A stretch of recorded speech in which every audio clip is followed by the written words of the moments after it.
Arthritis ಅನ್ನೋದು ಮುಂಚೆ ವೀಡಿಯೋಸಲ್ಲಿ ಹೇಳ್ದಂಗೆ ಅದೊಂದು ರೋಗದ ಲಕ್ಷಣ, ಜಸ್ಟ್ ಅ ಸಿಂಪ್ಟಮ್. ಈಗ ಜ್ವರ ಇರ್ಬೋದು, ಇಲ್ಲ ನೆಗಡಿ ಇರ್ಬೋದು, ಆ ಥರ.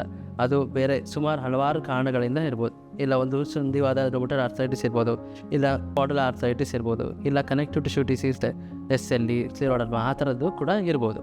ಸೊ ಫಸ್ಟು ಯಾವ ರೋಗ ಅಂತ ಕಂಡಿಡ್ದು ಸ್ಪೆಸಿಫಿಕ್ಕಾಗಿ ಅದಕ್ಕೆ ಟ್ರೀಟ್ಮೆಂಟ್ ಸ್ಟಾರ್ಟ್ ಮಾಡಿದ್ಮೇಲೆ ಅದು ನಿಮ್ಮ ಜಾಯಿಂಟ್ ಸಿಮ್ಟಮ್ಸ್ ಎಲ್ಲ ಕಮ್ಮಿ ಆಗ್ತದೆ. ಕಮ್ಮಿ ಆಗಿ ಒಂದು 2-3 ತಿಂಗಳು ಆದಮೇಲೆ ನಾವು ಕ್ರಮೇಣವಾಗಿ ಡೋಸ್ನ ಕಮ್ಮಿ ಮಾಡಿಕೊಂಡು ಬರೋಕ್ಕೆ ಟ್ರೈ ಮಾಡ್ತೀವಿ.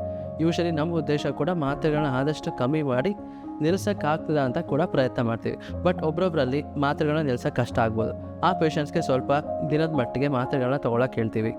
ಅದು ಒಬ್ಬೊಬ್ಬರು ಥರ ಡಿಪೆಂಡ್ ಆಗ್ತದೆ. ಈಗ ಎಲ್ಲರಲ್ಲೂ ಸ್ಟಾರ್ಟ್ ಆದವ್ರಿಗೆಲ್ಲರಿಗೂ ಒಂದು 5 ವರ್ಷ ತೊಗೋಬೇಕಾಗ್ತದೆ, 10 ವರ್ಷ ತೊಗೋಬೇಕಾಗ್ತದೆ, ಆ ಥರ ಹೇಳಕ್ಕೆ ಬರೋದಿಲ್ಲ. ಈಗ ಒಬ್ಬೊಬ್ಬರು ಅರ್ಲಿ ಸ್ಟೇಜಸ್, ಇನಿಷಿಯಲ್ ಸ್ಟೇಜಸಲ್ಲಿ ಇದ್ದವ್ರಿಗೆ ಸ್ವಲ್ಪ ಕಮ್ಮಿ ಮಾತ್ರೆ ಬೇಕಾಗ್ಬೋದು. ಇಲ್ಲ ಸ್ವಲ್ಪ ಲೇಟರ್ ಸ್ಟೇಜಸ್, ಸ್ವಲ್ಪ ಪ್ರೋಗ್ರೆಸ್ ಆಗಿದೆ ಅಂದರೆ ಅವ್ರಿಗೆ ಸ್ವಲ್ಪ ಜಾಸ್ತಿ ವರ್ಷ ಟ್ರೀಟ್ಮೆಂಟ್ ಬೇಕಾಗ್ಬೋದು. ಸೊ ಒಬ್ಬೊಬ್ಬರಿಗೆ ಅನುಸರಿಸಿ ಟ್ರೀಟ್ಮೆಂಟ್ ಕೊಡಬೇಕಾಗ್ತದೆ.